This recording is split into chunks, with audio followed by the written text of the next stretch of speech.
Em nome do Pai, do Filho e do Espírito Santo. Amém. Ave Maria, cheia de graça, o Senhor é convosco. Bendita sois vós entre as mulheres. Bendito é o fruto do vosso ventre, Jesus.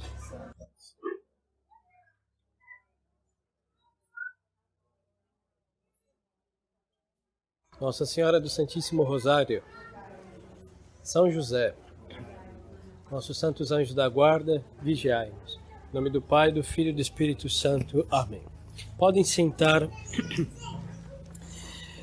Vamos, pelo menos, começar um tema, seguindo aqui o Papa Pio XII, a locução sobre a formação da consciência cristã.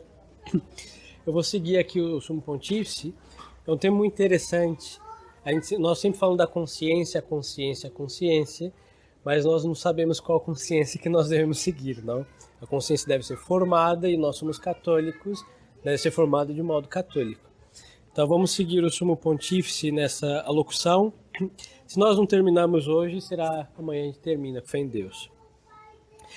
Primeiro que ele se dirige à família. São várias alocuções em que o Sumo Pontífice vai explicar o que é uma família, entre o pai, a mãe, os seus deveres, e depois vai explicar a obrigação da educação dos filhos. E falando da educação dos filhos, ele vai falar da formação da consciência cristã. Aí começa aqui o Sumo Pontífice.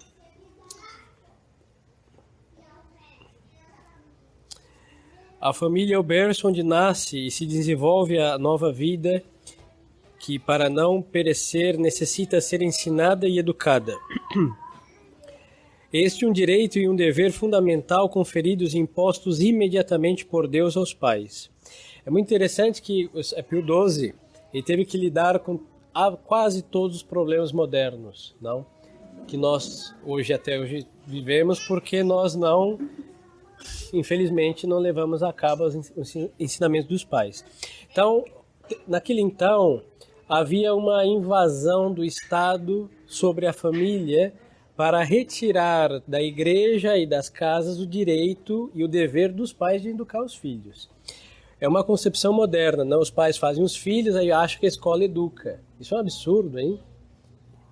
E essa concepção é totalmente maligna, porque o Estado não vai educar ninguém, não? A escola pública não educa ninguém, e nós vemos depois selvagens, não?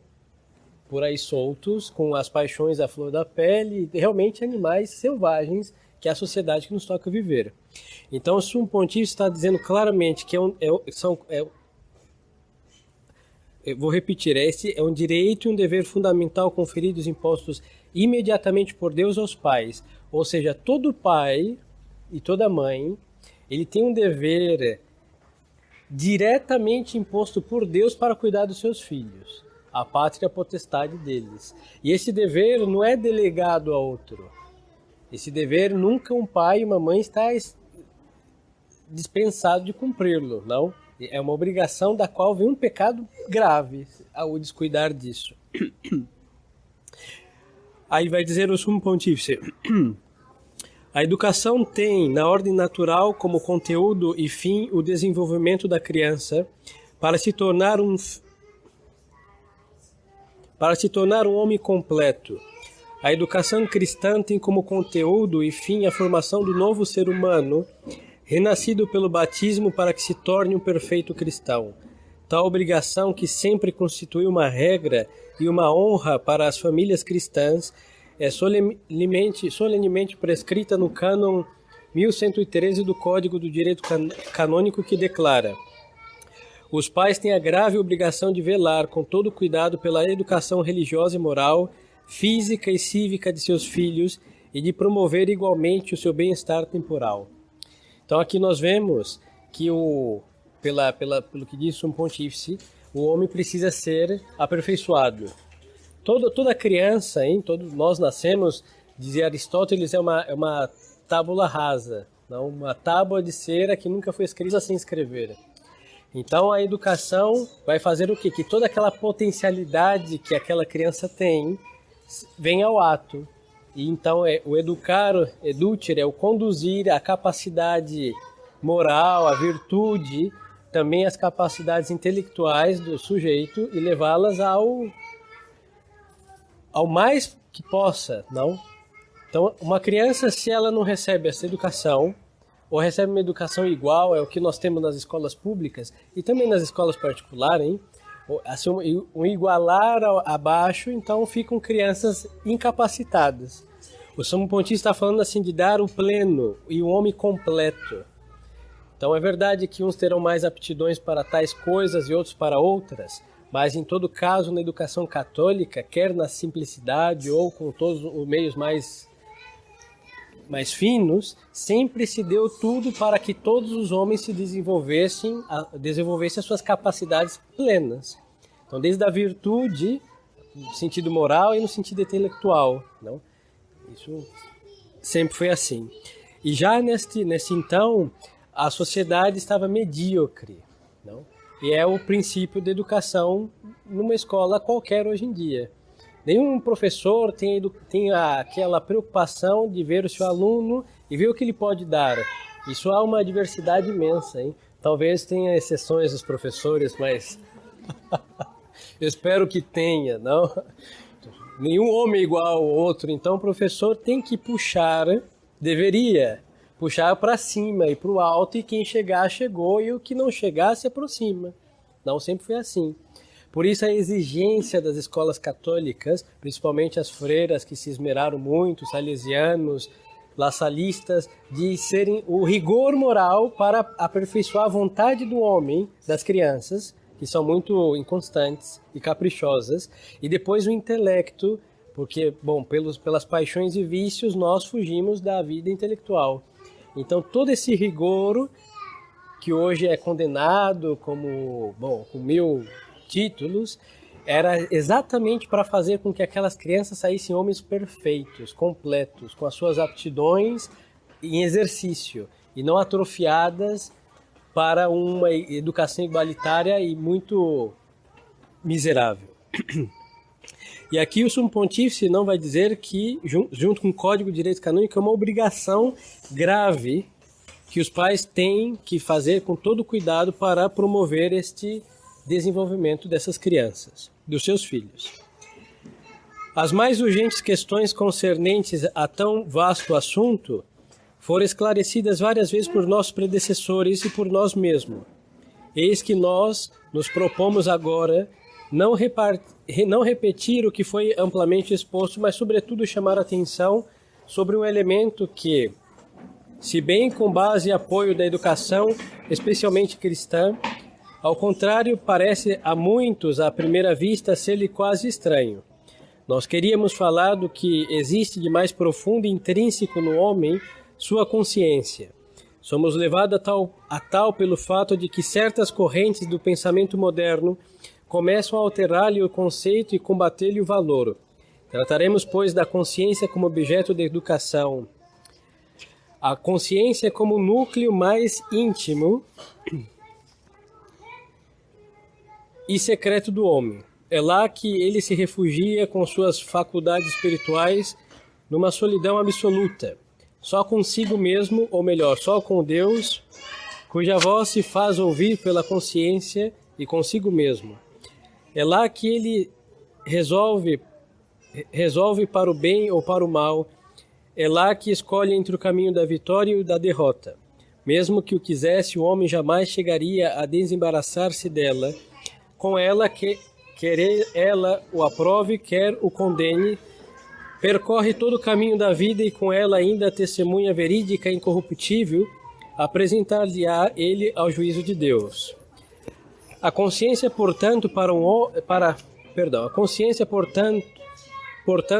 tomar uma imagem antiga, uma inteiramente justa, um santuário diante do qual todos devem se deter. Todos, mesmo o pai e a mãe, sempre que se trate de seu filho. Somente o padre nela entra como médico das almas e como ministro do sacramento da consciência, mas a consciência não deixa de ser um santuário ciosamente guardado pela preservação, de cujo segredo Deus mesmo vela sobre o véu do mais sagrado dos silêncios. Em que sentido, pois, ela pode falar da educação da consciência? Então, o Sumo Pontífice vai explicar primeiro o que é a consciência. Ele dá a comparação de um santuário, não? O santuário é o que? Um lugar dedicado exclusivamente para Deus Nosso Senhor. E ao mesmo tempo, por causa da sacralidade de um santuário, é um lugar restrito, em que somente as pessoas mais próximas de Deus se aproximam. Então a nossa consciência, ela é esse lugar sagrado. E qual é a sacralidade dela? Porque ela está para induzir o homem a observar sem desculpa a lei da qual ele não pode fugir. É a lei natural. Podem dizer, mas não conhece o Evangelho. Pode dizer, não conhece Nosso Senhor Jesus Cristo, nunca ouviu falar, é um hindu que nasceu lá na Índia, no fim, não sei de onde, fronteira com não sei aonde. Mas só que o homem tem na sua alma uma voz que lhe diz o que ele deve fazer e o que ele não deve fazer. Uma voz que diz que ele fez o certo, ele fez o errado, que o premia ou reprime ou castiga. É a consciência. É um juiz que está ali dentro. Então, mesmo que haja ignorância, salvo que o homem esteja privado do uso, do exercício das suas faculdades, ele tem uma voz. É o que nós, quando nós falamos, vamos fazer um exame de consciência, é justamente chamar a juízo, não? A consciência que é juiz dos nossos atos, e aí vai dizer, isso daqui eu fiz errado. E quantas vezes? Tantas. Isso daqui eu fiz bem. Bom, confissão não é lugar de dizer coisas boas, só os pecados. Mas nós temos aqui, e ela está ilustrada pela lei natural, da qual está inscrita em todos os homens, não há desculpa, e depois nós, como católicos, pela lei divina revelada, que são os preceitos, todo o Evangelho e toda a doutrina católica. Então, o Sumo Pontífice está dizendo, não, um lugar tão sagrado em que nós e Deus estamos ali, a voz de Deus é a voz do próprio sujeito, esse lugar só pode entrar sem profaná-lo o sacerdote. Por isso, tem que ter os pais muito cuidado na educação dos filhos, na parte moral. Tem coisas que essas crianças não sabem que é pecado. Então, como que, às vezes é um pecado que nós chamamos material. Então, como que vai saber se foi um pecado mortal, um pecado formal, ou venial ou mortal? Esse lugar é restrito ao sacerdote. Verdade que se fazem um ato externo tal, os senhores têm, pela lei católica, pelo conhecimento do catecismo, a possibilidade de conhecer que aquilo foi um pecado. Mas agora entrar naquela consciência, extrair este mal daquele recinto, não, isso é próprio do sacerdote. Mas faz parte do dever dos pais, é a formação católica deste santuário, que é a consciência de todos os filhos dos senhores. Então ele vai colocar agora, no segundo ponto, o Papa Pio XII, o conceito da consciência cristã. E vamos seguir aqui citando o Sumo Pontífice. É conveniente se referir a alguns conceitos fundamentais da doutrina católica para bem compreender que a consciência pode e deve ser educada. O Divino Salvador trouxe para o homem ignorante e fraco sua verdade e sua graça. A verdade para lhe indicar o caminho que conduz a seu fim e a graça para lhe conferir a força e o poder de atingi-lo. Então aqui nós vamos nos elevar. Todo mortal, não precisa nem ser batizado, todo ser humano tem uma consciência.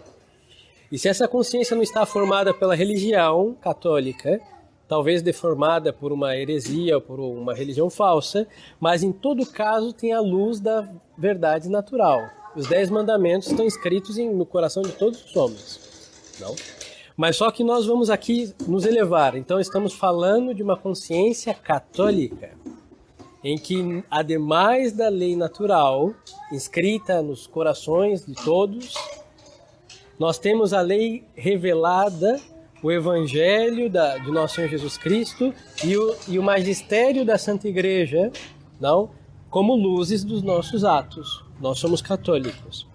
Então, aqui o Sumo Pontífice vai falar, não, a sua verdade, ou seja, a verdade pregada, ensinada por Nosso Senhor, e a sua graça. E a graça já supõe isso, o Novo Testamento, a união a Nosso Senhor pelos sacramentos, a profissão da fé católica, porque quem não é católico não está na graça de Deus Nosso Senhor. Então aqui ele já está olhando o foco que é a consciência do católico. Percorrer esse caminho significa, na prática, aceitar a vontade e os mandamentos de Cristo e tornar sua vida conforme com eles, isto é, para cada ato interior e exterior que a livre vontade humana escolhe e fixa. Ora, qual é, senão a consciência, a faculdade espiritual que, nos casos particulares, indica a vontade para que ela os escolha e resolva os atos que são conformes à vontade divina? Ela é, portanto, o eco fiel, o puro reflexo da regra divina dos atos humanos, de tal sorte que as expressões, tal como o julgamento da consciência cristã, ou esta outra julgar segundo a consciência cristã, tem o seguinte sentido, isso é muito importante: a regra da decisão última e pessoal para uma ação moral provém da palavra e da vontade de Cristo. Ele é, com efeito, o caminho, a verdade e a vida, não somente para os homens, todos os homens tomados em conjunto, mas para cada um tomado individualmente. Evangelho de São João, capítulo 14, versículo 6. Ele o é para o homem adulto, ele o é para a criança, ele é para o jovem. Então aqui nós vemos, desde o pequeno ao homem adulto, velho que for, idoso, Nosso Senhor é a regra e que a pessoa com seus atos, não o ser humano com seus atos, deve obrar como criança católica, como jovem católico, como idoso católico, e então tem que ter uma consciência católica, porque ela vai ser essa juíza que vai julgar os nossos atos, mas à luz, como somos católicos, da verdade católica, da verdade revelada. Segue-se daí que formar a consciência cristã de uma criança ou de um jovem consiste principalmente em esclarecer seu espírito sobre a vontade de Cristo, sobre a sua lei, sobre o caminho que ele lhe indica, e além disto, em agir sobre sua alma, o quanto isto possa ser feito do exterior, a fim de o induzir a cumprir sempre livremente a vontade divina, eis qual é a mais alta tarefa da educação. Então, temos uma criança, e essa criança, ela tem que obedecer ao Evangelho, porque senão não se salva, não?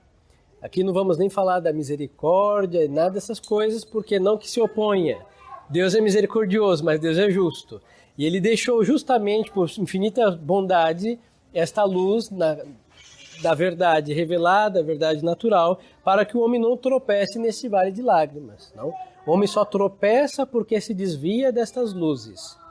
Não, por isso não existe desculpa. Ah, eu fiz isso porque talvez a ignorância profunda. Perfeito, mas depois que fez, a consciência lhe acusa, então sabe que não pode fazer.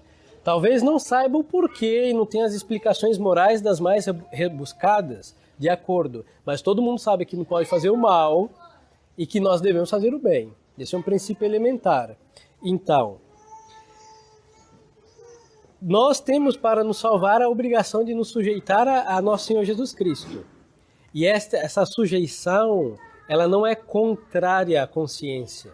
Somente a consciência mal formada ou deformada, quer pelas paixões, quer pelos maus costumes, que vai se opor e resistir a esta observância dos preceitos do nosso Senhor Jesus Cristo. Então, em definitiva, um homem mal educado, não digo nem finezas e coisas não da corte de Luís, não sei quanto, hein? Digo educado no bom sentido, homem que nasce inclinado para o mal, mas que vai ser aperfeiçoado e vai ser curvado para o bem. Ele necessariamente tem que ter a sua consciência formada à luz da verdade e, obviamente, da luz da verdade sobrenatural, que nós somos católicos, sem o qual nós não podemos salvar as nossas almas.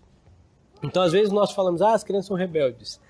Sim, quando são desse tamanho e quando gritam mais que a gente. Difícil.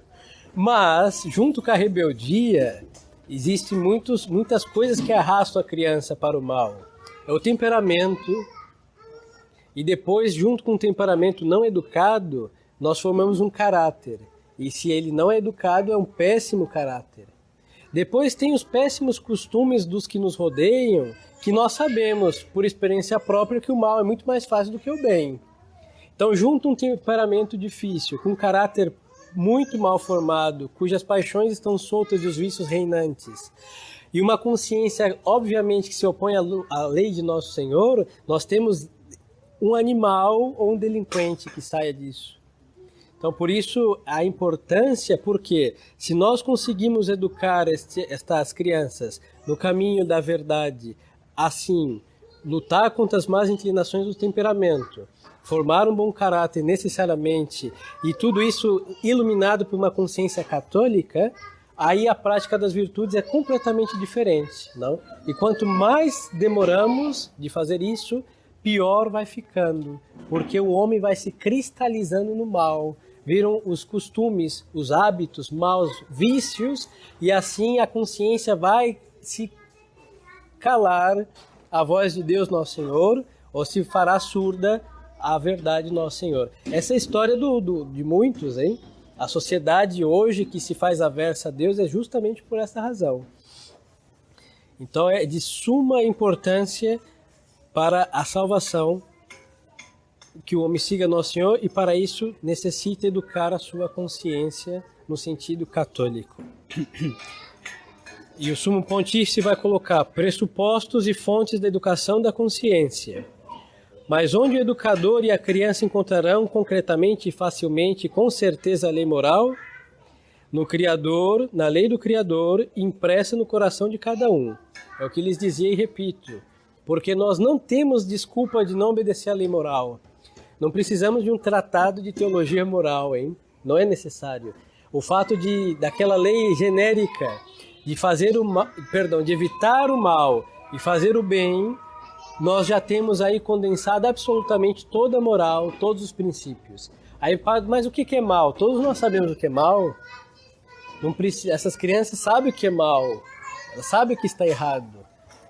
E o bem, elas sabem também, hein? Pelo incrível que pareça, sabem. Talvez não tenham a força de realizá-lo ou de resistir ao mal, mas só que nós sabemos. Isso é uma coisa indiscutível. Mas aonde vamos ter a certeza mais clara? Porque esta lei, ela foi impressa por Deus, hein, no coração de todos os homens. Assim que o homem não tem desculpa de falar, eu não conheço essa lei. É a lei natural. Na lei do Criador impressa no coração de cada um. Romanos capítulo 2, versículo 14 ao 16. E na revelação, isto é, no conjunto das verdades e dos preceitos ensinados pelo Divino Mestre. Então nós temos aqui a lei natural escrita nos corações, e depois nós temos a lei revelada. Nosso Senhor nos indicou explicitamente, claramente, está a letra do que Ele disse no Evangelho e no Magistério da Santa Igreja, os preceitos, os princípios e a prática da moral. Por isso, às vezes, nós temos dúvidas, não dá para resolver tudo, absolutamente tudo, e às vezes vem a dúvida, aí se consulta, e quem devemos consultar, que deve entrar nesse santuário da consciência, é o sacerdote. Por isso, uma parênteses, é um pecado grave um sacerdote que não estuda a teologia moral. É como ir ao médico que não sabe tratar da enfermidade. É absurdo. É próprio do médico o conhecimento dependendo da sua especialidade, o conhecimento daquela área específica. E do sacerdote, a ciência que ele deve ali destilar mesmo é a ciência moral, a teologia moral, obviamente a teologia dogmática também, mas para resolver os problemas de consciência. Aí vai dizer o Sumo Pontífice, todo este conjunto, a lei escrita no coração, com a lei natural e as verdades e preceitos da revelação sobrenatural, Jesus, nosso Redentor, confiou como tesouro moral da humanidade a sua Igreja, para que ela o pregue a todas as criaturas, o ilustre e o transmita intacto e preservado de toda contaminação e erro de uma geração a outra.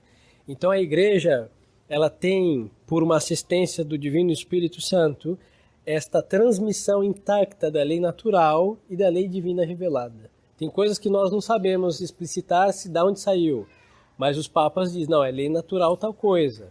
E assim vão deixando claro toda esta preciosidade de práticas da regra moral.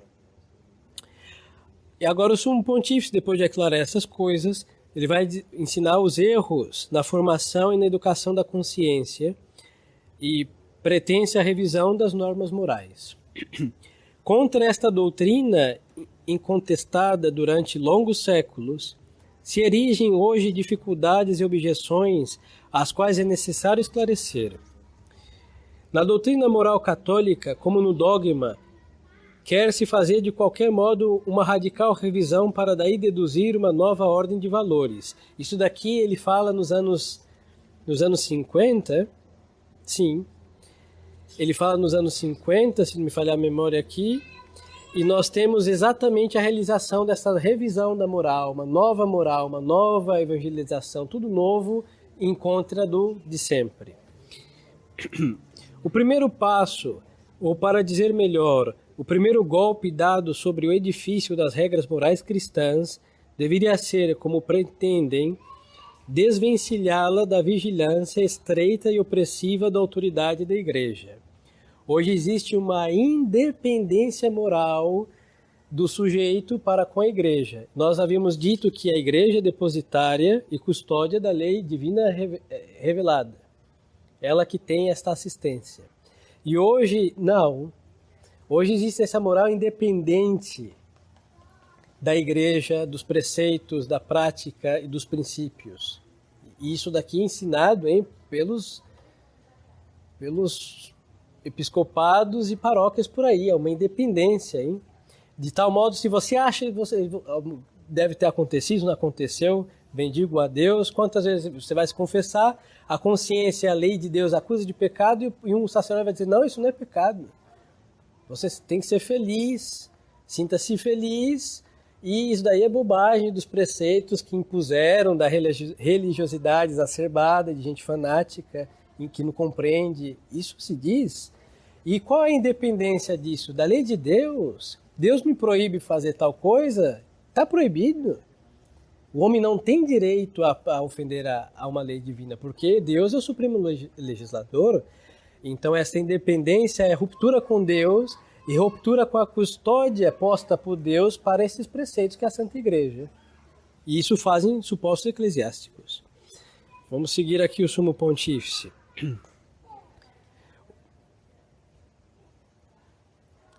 Então, o primeiro passo para dizer melhor o primeiro golpe dado sobre o edifício das regras morais cristãs deveria ser, como pretende, desvencilhá-la da vigilância estreita e opressiva da autoridade da Igreja. Libertada, então, das sutilezas e sofismas do método casuístico, a moral seria reduzida à sua forma originária e à determinação da consciência individual. Cada pessoa pode ver a que funestas consequências conduziria um tal transtorno nos próprios fundamentos da educação. Sem acentuar a manifesta inexperiência, a imaturidade de julgamento dos que sustentam semelhantes opiniões, é conveniente colocar em evidência o vício capital desta nova moral, submetendo todo o critério ético à consciência individual, ciosamente fechada em si mesma e arvorada como juízo absoluto de suas determinações. Esta teoria, bem longe de lhe aplainar o caminho, a afasta do verdadeiro caminho que é Cristo. Então aqui em realidade o princípio é a grande deificar o orgulho. Porque o homem tira a lei moral de Deus, ele não é o legislador supremo. Tira da Santa Igreja a custódia desta lei e a explicação da mesma. Então o indivíduo, ele é o seu legislador, ele é a sua lei, ele é a sua regra. No egoísmo, a serviço, no servicial de uma soberba satânica. Aí eu acho isso, eu penso isso, e isso vai se estender não só a regra moral, mas a mesma prática da teologia, da fé. Quantas pessoas dizem, eu acho que não existe inferno, porque Deus é tão bonzinho que não vai criar um lugar tão terrível. Então, por quê? Ao tirar de Deus o poder legislador, também tira as verdades vindas de Deus. É a mesma fonte da teologia, é da moral, não? Então, o que acontece? Cada um vai ser o seu Deus, cada um vai ser a sua religião, cada um vai ser a sua regra moral, e cada um vai ser o seu fim em si mesmo. Isso daqui, se traduzimos isso em uma religião, é o budismo. É o budismo que se prega por aí, que cada um tem dentro de si mesmo tudo, e para a perfeição disso, sabe do que chega? No nada.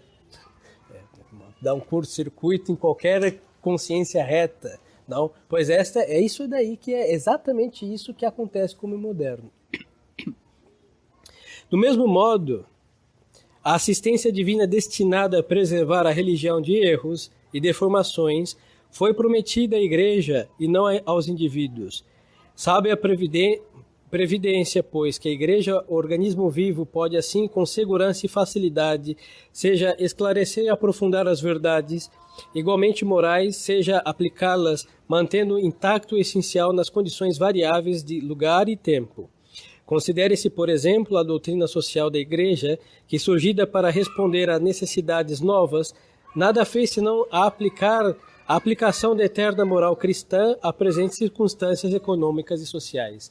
Então, o que o Sumo Pontífice está dizendo? A prudência pessoal não alcança aplicar com maestria e justo esses princípios. Então, nós precisamos de uma prudência infalível. É a prudência da Santa Igreja.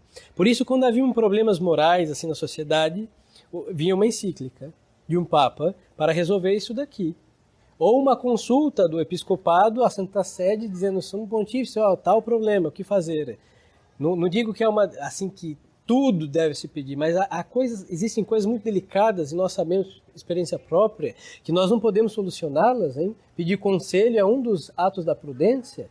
E a Igreja, assistida pelo Espírito Santo, sabe aconselhar perfeitamente quando se dão essas dificuldades morais. Por isso, retirar da Igreja esta custódia é realmente atrofiar a execução da prática justa, límpida e conforme a luz do Evangelho de Nosso Senhor nas consciências católicas. Como é, então, possível conciliar a previdente disposição do Salvador, que confiou à Igreja a proteção do patrimônio moral cristão com uma espécie de autonomia individualista da consciência? Esta última, subtraída do seu clima natural, não pode produzir senão frutos venenosos que se reconhecerão pela simples comparação com certas características da conduta tradicional e da perfeição cristãs, cuja excelência é provada pelas obras incomparáveis dos santos. A nova moral, entre aspas, postas pelo Sumo Pontífice, afirma que a Igreja, em lugar de suscitar a lei da liberdade humana e do amor e de insistir sobre ela como justo estímulo da vida moral, se apoia ao contrário, por assim dizer, exclusivamente e com uma rigidez excessiva sobre a firmeza e a intransigência das leis morais cristãs, recorrendo frequentemente a estes vós sois obrigados, não é permitido, que tem por demais o tom de pedantismo aviltante. Eu dou um exemplo para os senhores. Hoje nós vivemos assim o péssimo estado da sociedade cristã. Mas, por exemplo, o que hoje eu chamo preconceito? O que hoje é chamado de preconceito não é preconceito, mas vamos chamar assim, tudo que nós entendemos hoje como preconceito. Não aceitar o homossexualismo, não aceitar a terceira, quarta, segunda união, porque não aceitar o adultério ou o concubinato. O fato de não aceitar é chamado de preconceito. Aí por que vão falar assim? Por que vocês não aceitam? Porque a lei religiosa tem isso como uma coisa ruim. Por quê? Porque Deus tem mandamentos que proíbem todas essas coisas que hoje a sociedade impõe. Ao sustrair esse preceito moral, essas proibições morais da Santa Igreja, então já não pode se impor mais o fato de sermos católicos e falar isso está errado. E também a prática moral já não vem mais de Deus para esta gente, nessa nova moral. Então nós somos obrigados a aceitar uma coisa e nós não podemos não aceitá-la em nome da Igreja e muito menos em nome de Deus. Por quê? Porque para o mundo moderno não importa Deus e a Igreja, porque realmente desassociar a moral deles. Então, assim, a maioria dicta, se a maioria está de acordo, nós somos obrigados a calar a voz da lei natural que também os acusa e falar, não, isso daqui está muito bem. Na prática, nós vamos chegar ao que nós vivemos hoje, 50 anos atrás, e hoje, infelizmente, estamos vivendo. Por quê? Porque para esta nova moral, tudo isso que nós chamamos de pecado, em definitiva, é uma falta de tolerância, uma falta de compreensão, é um radicalismo religioso, quase islâmico. e assim eles vão incriminando a verdade e libertando o crime como se fosse a maior das justiças. Então você vê que dá um nó na nossa cabeça? Basta 5 minutos de sensatez. Isso é absurdo, hein? Porque tenho que aceitar uma coisa que está errada. E não está errada para mim somente, está errado para todo mundo. Até eles sabem que isso... Ninguém faz uma novena para ter um filho homossexual, hein? Eu nunca vi isso na minha vida. De crer que ninguém fará uma peregrinação pedindo a Deus uma coisa dessa, porque sabemos que em consciência reta, nua, diante de Deus, isso é um absurdo. E se nós dizemos isso, somos o quê? Intolerantes. Pois se a nossa moral não vem de Deus e da prática da igreja, ela vira realmente um absurdo. Que é esta imoralidade, em definitiva, ensinada e imposta de modo realmente cruel, sem nenhuma tolerância, entre aspas, com a verdade. Não? O que nos acusam é realmente o que eles fazem. Preceitos morais da igreja para o estado da educação da consciência na vida pessoal. Essa terceira parte, seguindo o Sumo Pontífice. Ora, a igreja quer, ao contrário, e ela o põe expressamente em evidência, quando se trata de formar as consciências, que o cristão seja introduzido nas riquezas infinitas da fé e da graça, de um modo persuasivo, a ponto de se sentir inclinado a penetrá-los profundamente. Entretanto, a Igreja não pode deixar de advertir aos fiéis que estas riquezas não podem ser adquiridas e conservadas senão pelo preço de obrigações morais precisas. Uma conduta diversa terminaria por fazer esquecer um princípio dominante sobre o qual sempre insistiu Jesus Cristo, seu Senhor e Mestre. Com efeito, ele ensinou que para entrar no reino dos céus não é suficiente dizer Senhor, Senhor, mas que é preciso que a vontade do Pai Celeste seja cumprida. Mateus 7:21. Ele falou da porta estreita e do caminho estreito que conduz à vida. Ele acrescentou: esforçai-vos por entrar pela porta estreita, porque eu vou-lo declaro, existe muitos que procurarão aí entrar sem o conseguirem. Cristo fixou como pedra de toque e traço distintivo do amor a ele a observância dos mandamentos. Igualmente, ao jovem rico que o interroga, ele responde: se queres entrar na vida, observa os mandamentos. E a nova pergunta: quais? Responde: não matar, não cometer adultério, não roubar, não prestar falso testemunho, honra teu pai e tua mãe, ama o teu próximo como a ti mesmo, e etc. Ele estabeleceu como condição a quem o quer imitar que renuncie a si mesmo e tome cada dia a sua própria cruz.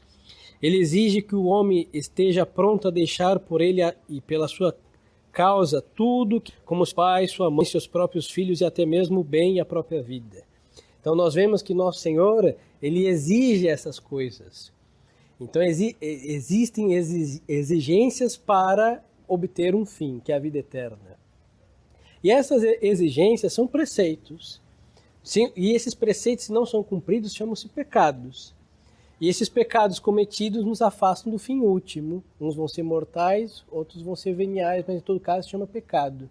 E isso daqui não é uma questão de preconceito, porque nós não entendemos, não sei, os adultos, então nós não gostamos e nós legislamos. Não, é todo o contrário. Deus proíbe, quem o pratica está fora da lei de Deus, é um mau exemplo, arrasta outros para a falta de observância e assim vai arrastando a sociedade para o mal.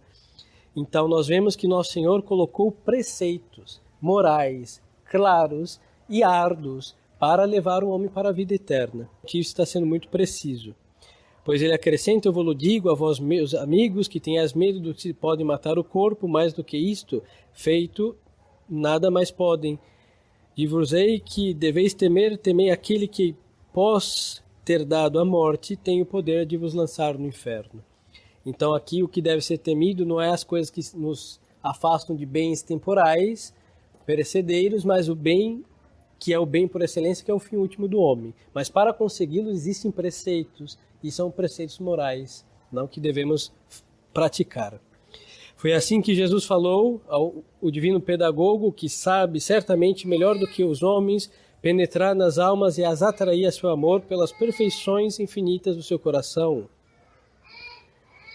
E São Paulo, apóstolo dos gentios, pregou ele diferentemente, com seu veemente tom de persuasão, revelando o encanto misterioso do mundo sobrenatural. Ele expôs a grandeza e o esplendor da fé cristã, as riquezas, o poder, a bênção e a felicidade que ela encerra, oferecendo-as às almas como digno objeto da liberdade do cristão e como fim irresistível dos mais puros impulsos do amor. Não é menos verdade que são igualmente dele advertências como esta: operai vossa salvação com temor e tremor, e que jorram desta mesma pena altos preceitos de moral destinados a todos os fiéis, quer sejam de uma inteligência comum ou almas de uma elevada sensibilidade. Tomando, pois, como estrita norma as palavras de Cristo e do apóstolo, não se poderia talvez dizer que a igreja de hoje em dia tem sido mais vezes levada a condescendências que a severidade, de tal modo que a acusação de opressiva dureza levantada contra a igreja pela moral nova vai, em primeiro lugar, atingir a adorável pessoa do próprio Cristo. Então, todas as vezes que nós dizemos que não é possível fazer tal coisa, porque a igreja é demasiado exigente, nós estamos nada mais que ofendendo a Nosso Senhor, porque o que a igreja exige são exigências de Nosso Senhor Jesus Cristo. Isso daqui é a acusação praticamente de todo o concílio, que vai revisar o direito canônico, porque vai dizer que ele é muito cruel, muitas excomunhões, muitas penas, etc., e vai reduzir a pouco, hein? Pouquíssimo. Depois vai revisar também os preceitos da igreja, os jejuns e toda a parte ascética, reduzida a um pouco ou nada, praticamente nada, porque querem afrouxar todos esses rigores que fazem o homem se submeter à lei de Nosso Senhor, a deixar o homem velho, como dizia São Paulo, reduzido a um homem novo, mas pelo rigor, pela ascética, pela disciplina, por ameaças e etc., para ter uma vida livre, leve e solta, com a vida de qualquer católico modernista, moderno, e os mais piedosos, inclusive, porque é uma independência total, é uma união deles com Deus, totalmente sem compromisso com o mediador, e isso daqui nós temos com o nome concretizado numa religião, o protestantismo, que é essa independência da religião com Deus, que é essa independência do sujeito que crê para com um mediador, que é o sacerdócio, que eles destruíram, que são meios que Deus estabeleceu para chegar até a alma do sujeito, são sacramentos, tudo isso foi destruído, porque nós temos livre acesso até Deus, Nosso Senhor. E esta é a religião da libertinagem, que é a religião protestante. Concretizando essa imoralidade numa religião, é o protestantismo. E o modernismo também. Conscientes também do direito e do dever da Sé Apostólica de intervir, quando é necessário, com autoridade nas questões morais, nós nos propusemos, aí o discurso do 29 de outubro de 1951, esclarecer as consciências sobre problemas da vida conjugal. Com a mesma autoridade, nos declaramos hoje aos educadores e à própria juventude o mandamento divino da pureza da alma e do corpo é igualmente válido sem diminuição para a juventude de hoje em dia. Também ela tem a obrigação moral e, com auxílio da graça, a possibilidade de manter pura. Repelimos, pois, como errônea a afirmação dos que consideram inevitáveis as quedas durante os anos da puberdade, quedas estas que, pois, não mereceriam que se fizesse delas grande caso, como se não fossem faltas graves, porque ordinariamente, acrescentam eles, a paixão suprime a liberdade necessária para que um ato seja moralmente imputável. Então aqui o Sumo Pontífice está dando um exemplo. Hoje em dia, isso daqui é triste a realidade. Quando os jovens começam a luta contra as paixões, normalmente por causa da depravação dos costumes e, em definitivo, o pecado original, existe toda a luta contra a impureza. Então, se um jovem, um adolescente chega ao confessionário moderno, um padre vai lhe dizer exatamente o que o Sumo Pontífice está dizendo com voz profética, quase, uma profecia que se cumpriu. Meu filho, você está começando a sua puberdade. É o desenvolvimento do seu corpo. Você tem que se conhecer. Então, tal coisa não é pecado, desde que não cometa muitas vezes. Não, isso é um absurdo. Porque outrora foi possível praticar a pureza em todo sentido da palavra, hoje também é possível e amanhã também será possível. É verdade que com dificuldades precisas, óbvio. Há 80 anos atrás não existia internet para estragar as crianças por um telefone, não existia, mas a malícia do pecado original existe desde que Adão caiu, hein? É a mesma malícia. Hoje, facilitada por meios eficazíssimos, mas só que a graça de Deus, por outro lado, é a mesma graça de sempre que auxilia o homem, hein? Assim que nós não temos desculpas de deixar que os nossos costumes se depravem, porque não existem meios e há uma impossibilidade de perseverar na moral reta. Isso é absurdo. E é exatamente o que o modernismo, na prática dos confessionários, vai dizer para não, que isso? E vai mitigar a retidão das almas. Nem falamos do rigor da prática católica. Pelo contrário, é uma regra obrigatória e sábia que o educador, sem, entretanto, negligenciar a apresentação aos jovens das nobres qualidades da pureza, de maneira a induzi-la e a amá-la, desejá-la para si mesma, inculque sempre claramente o mandamento tal, com toda a sua gravidade e a sua importância de lei divina. Ele estimulará, assim, os jovens a evitar as ocasiões próximas, os encorajará na luta cujo rigor não lhe esconderá, os incitará a aceitar corajosamente os sacrifícios que a virtude exige e os exortará a perseverar e a não cair no risco de depor as armas desde o começo e de sucumbir sem resistência aos maus hábitos. Então, o Sumo Pontífice está dizendo, o mesmo rigor, hein? Hoje, por exemplo, para facilitar e canonizar o homem depravado, uma das artimanhas dentro da igreja é ridicularizar esses grandes santos limpos. Por exemplo, São Luís Gonzaga, que desde muito é tido por padroeiro da juventude, é um santo que nunca cometeu um pecado mortal. Então, para o modernista diz, mas isso daqui é impossível, dizem eles. Como que nós vamos colocar para a juventude um exemplo desse que é inacessível?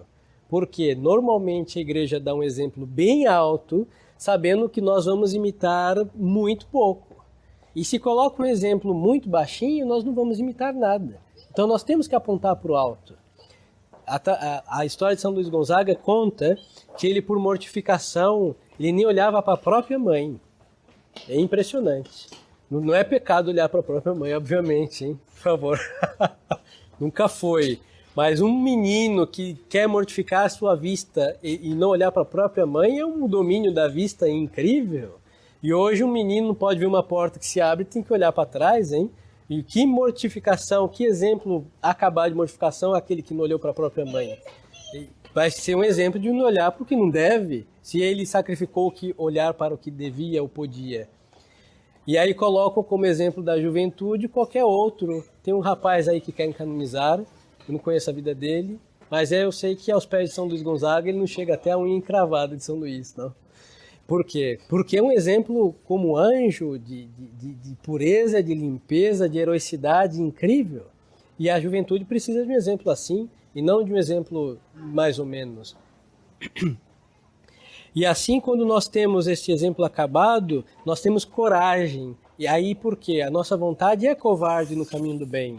E nós temos um exemplo, não, se ele conseguiu, ele também teve o pecado original que nós temos, teve as dificuldades do tempo que ele vivia, hein? Que nós também temos, mais graves, mas se ele conseguiu, outros conseguem. Se conta que na vida dele, o pai dele era da nobreza e teve que cuidar dos cavaleiros lá, que normalmente eram homens bem depravados. E ele ouviu uma palavra que não era um palavrão, mas era uma palavra indecorosa para o homem da nobreza. E aí ele pergunta para o pai, o que é isso? Aí diz a palavra que eu não sei qual era, não me lembro mais. E o pai fala, meu filho, essa palavra não é digna de um homem de nobreza e um homem católico. E ele, por toda a vida dele, chorou com grave pesar de alma por ter repetido uma palavra indevida à dignidade de um filho de Deus e da nobreza católica. Se os jovens tivessem semelhante temor de Deus, hein? Muitos cabelos brancos dos senhores seriam poupados, não? As rugas e muitas outras coisas. Porque o princípio da sabedoria é o temor de Deus. E o princípio da educação é o temor de Deus, em definitiva. Porque Ele é o autor do que se deve fazer e Ele é o autor da proibição do que se deve evitar. E nós temos no nosso santos. E tudo isso foi destruído.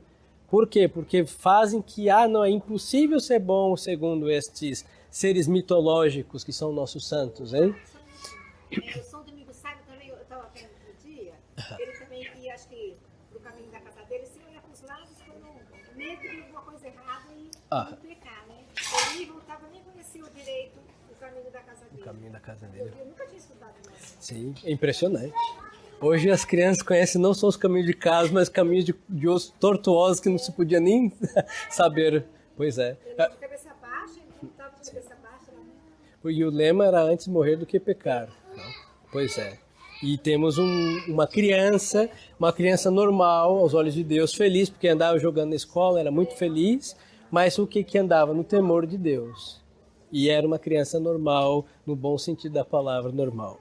Tudo isso, seres mitológicos.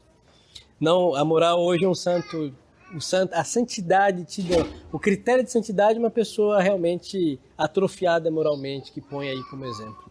Isso não preciso nem ilustrar, nem explicar, basta olhar qualquer um canonizado hoje em dia, hein? Qualquer um que, não sei, é realmente lamentável. Aí o Sumo Pontífice vai falar aí na vida pública, mas ainda que no domínio da vida privada, muitos quereriam hoje em dia excluir a autoridade da lei moral na vida pública, econômica e social, na ação dos poderes públicos, no interior e no exterior, na paz e na guerra, como se Deus, nestes assuntos, nada tivesse a dizer, ao menos de definitivo. A emancipação das atividades humanas exteriores, com as ciências, a política, a arte, com relação à moral, é por vezes motivada no plano filosófico pela liberdade que a cada uma dessas atividades pertence. No respectivo campo, como se governar exclusivamente segundo as próprias leis, se bem que se reconheça que estas concordam de ordinário com as da moral, e no campo da arte, por exemplo, denega-lhes não somente qualquer dependência, mas ainda toda a relação com a moral, dizendo: a arte é unicamente arte, não é moral ou qualquer outra coisa. Ela deve, portanto, se reger segundo as leis da estética, as quais, se são verdadeiramente tais, jamais se rebaixarão a favorecer a concupiscência. Da mesma maneira, falam da política e da economia, que não necessitam tomar conselho de outras ciências, portanto, nem mesmo da moral, mas guiadas pelas suas próprias leis, são para si mesmas boas e justas. Aí nós temos aqui, lhes dizia, essa emancipação, ou seja, não pertence a Deus e nem à igreja. E agora vai fazer com que cada coisa da vida humana seja também independente. Então a arte, o senhor podia, padre, mas onde está a arte? O que tem a ver com a moral? Tem coisas que são tidas por artes que são imoralidades. Então a arte, ela tem uma finalidade, mas ela não pode atropelar a moral.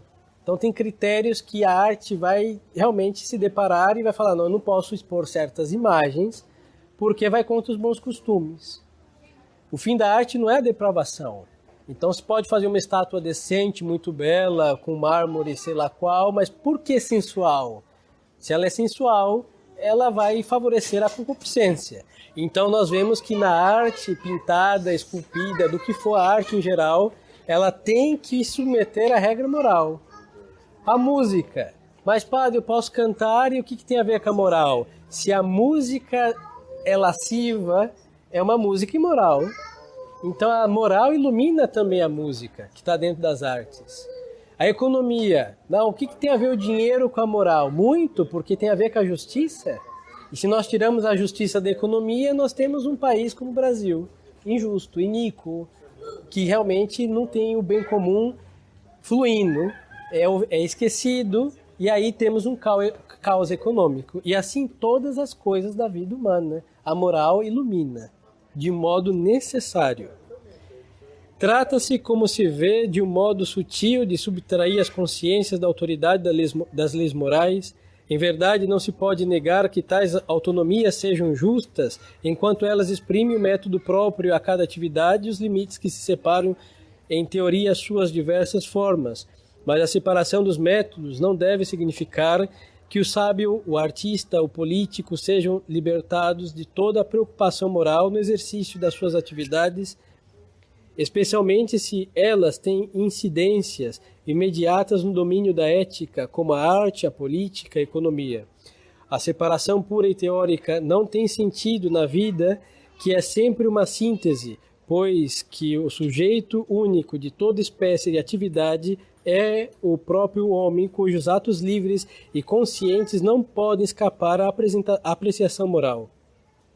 E continuando a observar o problema com um olhar largo e prático, que falta às vezes aos filósofos mesmos insignes, tais distinções e autonomias servem em uma natureza decaída para apresentar como leis da arte, da política e da economia o que convém à concupiscência, ao egoísmo, à cupidez, assim que a autoridade teórica relativamente à moral se torna praticamente uma rebelião contra esta, e de outro lado se rompe aquela harmonia inerente às ciências e às artes que os filósofos desta escola verificam claramente, mas declaram ocasional, apesar dela, pelo contrário, ser essencial e se considera em relação ao sujeito que é o homem, a seu Criador que é Deus.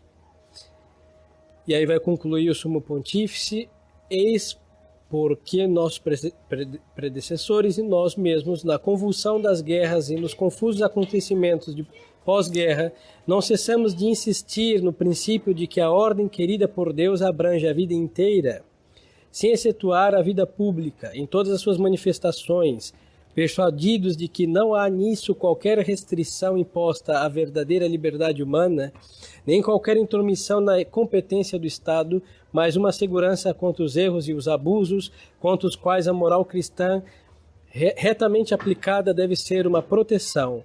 Essas verdades devem ser ensinadas aos jovens, inculcadas em suas consciências, pelo que na família ou na escola tem a obrigação de assegurar a sua educação, lançando assim o germe de um porvir melhor. Então, o Sumo Pontífice vai mostrar, isso daqui é experiência própria de cada um de nós, a importância desta união moral com absolutamente tudo que está influenciando a vida do homem. Desde a religião, a sua escola, a tudo, nosso pensar, tudo isso tem a luz moral que ilumina. E é uma necessidade, não é um capricho, porque se o homem não se deixa iluminar pela luz, pela retidão moral em todas essas coisas, peligra realmente a obtenção do fim último do homem. Aí vem o pecado e vem a ruína. E é muito interessante que ele cita o pós-guerra, porque nós vemos que depois da Segunda Guerra Mundial, a primeira já conturbou tudo, há uma ruptura absoluta do mundo. A igreja nunca mais foi a mesma depois das guerras, hein? Os católicos não se recuperaram do pós-guerra, principalmente a Europa, não? E aí nós vemos um ressurgir, um ressuscitar de coisas realmente adversas à cristandade. E nós vemos aí também o modernismo que levou uma paulada de São Pio X antes da Primeira Guerra Mundial, quando é depois da Segunda ele está reinando, e porque ele necessita deste caos, desse desequilíbrio para realmente perverter a sociedade. E os anos 60, onde toda imoralidade é entronizada em todas as sociedades, a começar no Vaticano II, há o rock and roll, as calças nas mulheres, as segundas uniões, o divórcio e todas essas coisas aprovadas, nós vamos ver que realmente precisa do quê? Daquele chacoalhão que aquelas duas guerras mundiais causaram. Mudou muito, né? Muito. Ficou irreconhecível a sociedade, hein? E o homem ficou atrofiado, esvaziaram o homem, de tal modo que hoje, não sei, a prática de qualquer preceito é um peso imenso que outrora era uma coisa natural com o homem. E isso é feito da guerra, antes da Revolução, também da perversão dos costumes feitos pela maçonaria e outros inimigos do nome de nosso Senhor Jesus Cristo. E aqui vai ter a exortação final, o Sumo Pontífice vai terminar e o padre também vai terminar junto com ele, hein? Não me estendo mais, prometo. Eis que nós queremos vos dizer hoje, caros filhos e filhas, que nos escutais, vou dizendo que não encobrimos a ansiedade que nos oprime o coração diante deste formidável problema, onde estão em causa o presente e o futuro do mundo, e o destino eterno de tantas almas. Que reconforto nos daria a certeza de que partilhais nossa ansiedade pela educação cristã da juventude. Educai as consciências de vossos filhos com energia e perseverança. Educai-as para o temor, como para o amor de Deus. Educai-as para amar a verdade, mas sede, antes de tudo, vós mesmos respeitosos da verdade, e afastai da educação tudo quanto não é autêntico e verdadeiro. Imprimi na consciência dos jovens o puro conceito da liberdade, da verdadeira liberdade, digna e característica de uma criatura feita à imagem de Deus. Ela é coisa bem diferente da dissolução e incontinência. Ela é, ao contrário, uma comprovada capacidade para o bem. Ela faz com que o homem se decida por si mesmo a querer e cumprir o bem. Gálatas, capítulo 5, versículo 13. Ela é o domínio sobre as faculdades, sobre os instintos, sobre os acontecimentos. Ensinai-nos a orar e a orar na fonte da penitência e da Sagrada Eucaristia, o que a natureza não pode dar, a força de não cair, a força de se reerguer. Sintam eles desde sua juventude que sem o auxílio destas energias sobrenaturais não chegarão a ser nem bons cristãos, nem simplesmente homens honestos, os quais seja reservada uma vida serena. Mas assim preparados, eles poderão aspirar igualmente ao que há de melhor. Eles poderão se dar a esta alta utilização de si próprios, cujo mais alto termo será a honra deles realizar a Cristo em suas vidas. Para alcançar este fim, nós exortamos todos os nossos caros filhos e filhas da grande família humana a serem intimamente unidos entre si, unidos para a defesa da verdade, para a difusão do reino de Cristo sobre a terra, que se expulse toda divisão, que se afaste todo ressentimento, que se sacrifique generosamente, custe o que custar. A este bem superior, a este ideal supremo, toda visão particular, toda preferência subjetiva. Seu mau desejo vos sugere outra coisa, que vossa consciência cristã ultrapasse a toda prova de tal sorte que o inimigo de Deus, no meio de vós, não se ria de vós. Que o rigor da sã educação se revele em sua fecundidade em todos os povos e receiam pelo futuro da sua juventude. Assim o Senhor vos dará a vós e às vossas famílias a abundância de suas graças, em penhor das quais nós vos concedemos em coração paternal a bênção apostólica. Faz 50 anos que nós não vemos um Papa falar com essa preocupação sobre a educação católica, hein? E nós vemos a diferença de alguém que é realmente o pastor das nossas almas e se preocupa com a nossa salvação. Então, nós não estamos desamparados, hein?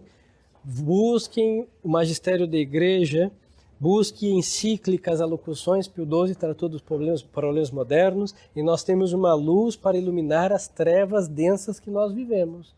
É um farol assim de luz de Deus para dissipar todas as escuridões. E é isso daqui que ele diz, é totalmente atual, e nós sabemos que sem esses princípios é impossível uma família católica. É impossível um bom sacerdote para a Santa Igreja sair de suas famílias, hein? É impossível a honestidade mínima de um homem que tem a palavra, porque se não obedece a Deus, hein? Não se espera o quê? Desobedecer a qualquer outro, hein? Porque Deus, quando não é servido, o homem não fará nada por ninguém. Não? Então, o mínimo de honestidade humana se supõe o que? Um homem realmente educado segundo o Evangelho de nosso Senhor Jesus Cristo. Então, isso daqui é muito atual e muito importante e é o grande segredo para educar os seus filhos no caminho da salvação.